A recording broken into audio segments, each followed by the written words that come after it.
The first matrix I built was a work of art.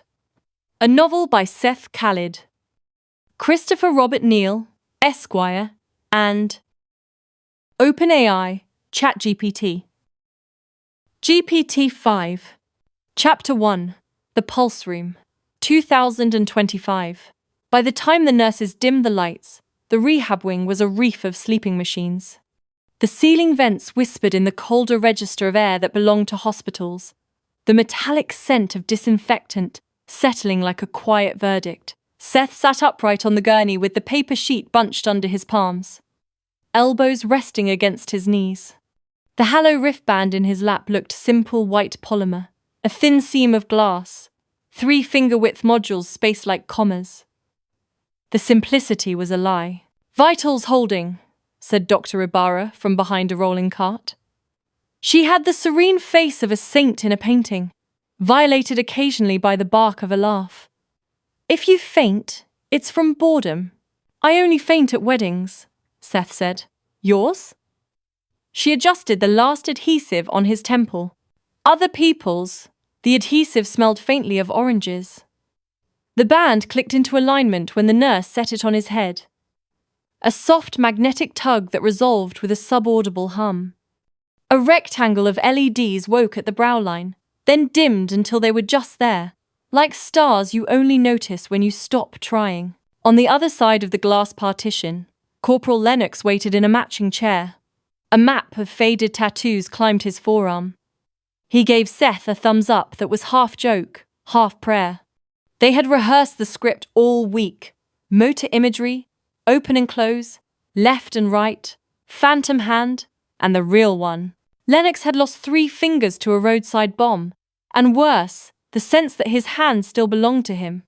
The clinic's program called it proprioceptive reclamation. Seth called it bringing the ghost home. "Okay," Ibarra said, tapping the screen. "We start with read-only, 10 minutes. If all stays calm, we go closed loop." "Copy," Seth said, and closed his eyes. Under the crown, the world thinned. The band's opto-ultrasonic pulses were outside hearing, but the vestibular hairs in his inner ear seemed to count them anyway. A grainy flutter on a shore where sensation broke and retreated. Shadows of his own brain activity rose up on the interface like tides, a seabed he had never quite believed was his. He pictured the cortex in textbook colors, motor strip in red, somatosensory in blue, and felt absurdly boyish for needing the picture at all. "Calibrate." The prompt appeared in green. Seth exhaled and let his fingers hover at the verge of movement. "Don't move." Imagine moving. The decoder in the cart listened to voltages as if they were gossip, found patterns, compared them to yesterday's maps, agreed with itself. When he imagined flexing, a spray of dots on the display cohered, and a little chime sounded, as if a stone had finally been placed in the right hollow. Across the glass, Lennox followed the same dance. His face had the wary solemnity men wear in a church not their own. He blinked at Seth, and for a fraction of a second the 2 bands on their heads broadcast the same soft sweep, phase locked. "Good," Ibarra said. "Now touch."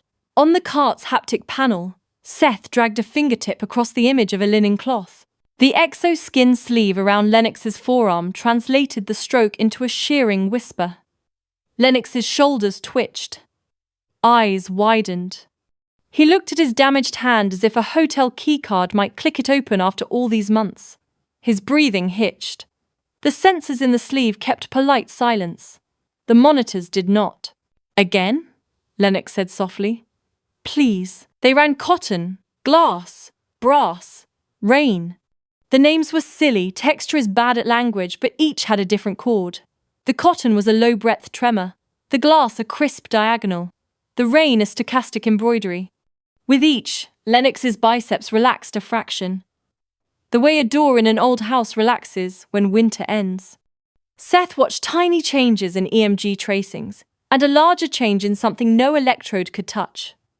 The way Lennox's jaw unclenched from an argument he'd been losing in his sleep. "Closed loop," Ibarra said, a little too casually.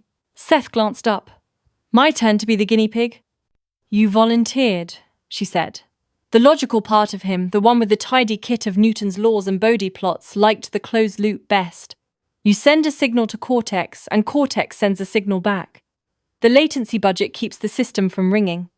The animal part, the one that remembered prayers in Arabic from his grandmother and desert stars from childhood, had opinions about foreign fire laid on living tissue.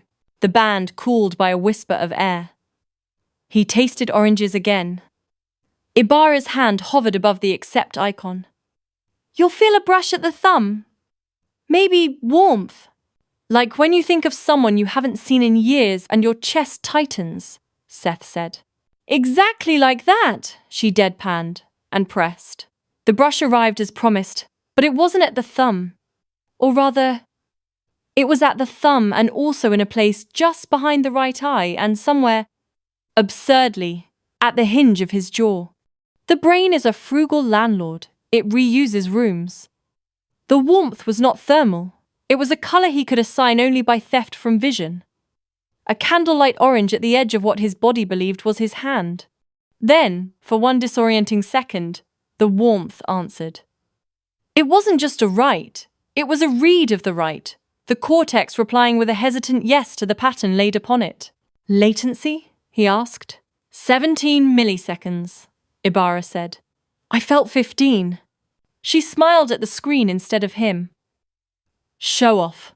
Across the glass, Lennox raised his ruined hand on reflex. I felt that, he said. Did you send it? Seth blinked. We sent it to me, he said. You got bleed through. Ibarra's eyebrows did a small dance. We're not connected user to user. Must be the training set overlap. She was already flipping through diagnostics. Or wishful thinking. Do it again, Lennox said. Seth closed his eyes. He pictured a smooth stone in a river, the kind his mother would hand him to keep quiet at dinner. He imagined rubbing the ridge with his thumb. The haptic panel echoed. The decoder booked the motor imagery as intent. The band wrote a matching tremor on the sensory map. Across the glass, Lennox mouthed a word that might have been home. Something else shifted, then not in the room, not even in the equipment, but inside the bookkeeping where Seth stored the border between him and other people. The pulse room had a ritual architecture. 3 machines, 3 bodies, ducts, glass, soft light. In that architecture, a new corridor opened, a not quite hallway that let air slip somewhere it hadn't before. The change was subtle, the way great ships begin moving. We have enough, Ibarra said. Stop there. No adverse events, the nurse added, pretending she hadn't been praying the whole time. Seth removed the band with both hands and set it in his lap like something to be blessed. He felt drunk on clean water. The world seemed too loud and too precise at once. The corners of objects wore hallows. He met Lennox's eyes through the glass and saw ridiculous, unscientific, a wet brightness there, as if a bad winter had shortened by a single day. You good? Seth asked, forgetting the button. He shouted it through the intercom like a tourist. Lennox nodded, then surprised everyone by laughing. I had a hand. For a second. It was mine. It felt light. Ibarra cleared her throat to hide her own smile. We'll schedule the next session, she said to the nurse. Same parameters, tighter constraints. And Seth, bring your dinner next time. You're staying through the night. Am I? He said. You said you faint at weddings, she said. We'll avoid those. We're mapping slow wave sleep with the band. If we can modulate sleep spindles without throwing you into a headache, we can dial in memory consolidation for the rehab protocols. He looked down at the band again. It looked back like a quiet animal, ears pricked. We're going to sing to the brain while it sleeps, he said. Something like that. If reason professoring into today. When the nurse wheeled the cart out, the room sighed back into the default hush. The glass made Lennox into a vision on TV, flattened and blued. Seth tried out a thought he had been dodging for a week and found it held shape. What if this isn't just therapy? He thought of Set, the Egyptian god in his grandmother's tales, the one with the squared ears and desert eyes, god of storms and borders. the one who breaks and the one who guards the broken places. In the stories, Seth was a villain and a guardian, never only one thing. The band on his lap seemed to share that grammar. "Eat something," Ibarra said from the doorway, softer this time. "You go global after 10 p.m. Global? Patients in Tokyo and Cairo on the trial. Time zones, Cairo." An old heat ran along his arm. For a moment, the room was not a hospital wing, but the shattered geometry of a childhood rooftop in Heliopolis. Laundry lines strung like staff paper. The city humming a note only Noon could sing. He let it pass. "Doctor?" he asked. "Yes? Do you ever feel like the machine wants something?" "I feel like people want things, and we teach the machine to carry them," she said. "Don't give it a soul just because it's polite." "I won't," he lied. On the way out, Lennox pressed his palm to the glass, the way people do at aquariums. Seth lifted his own without thinking, their hands aligned at the seam, reel to reel through a barrier and a language. For a heartbeat, the glass felt warm. When he left the room, the corridors smelled like the edges of rain. Somewhere down the hall, a TV played a late talk show at a volume that suggested life clinging to whatever habit it could. Seth walked toward the vending machines, the band under his arm, and knew calmly, not dramatically, that the line between read-only and write-back hadn't just been crossed. It had moved. Outside, the parking lot was a stippled sheet of black with sodium pools.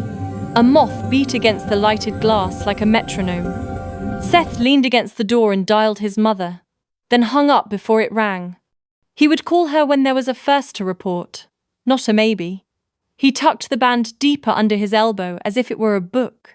Behind him, in the pulse room, the machines whispered to themselves in sleeping registers, making a new grammar from the old.